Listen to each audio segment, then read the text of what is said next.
Yung mga idol, napansin nyo ba mga idol, oh? Tinulang bangos mga idol, oh. Tinulang bangos na may kaliskis mga idol. Para hindi lumansad, damihan nyo lang ng luya mga idol, oh. Dabis ito mga idol sa may mga medyo ayaw ng makolesterol mga idol, no.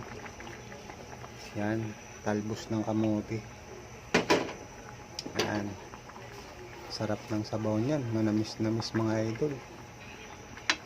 Hindi malansa yan mga idol. Damihan nyo lang ng luya.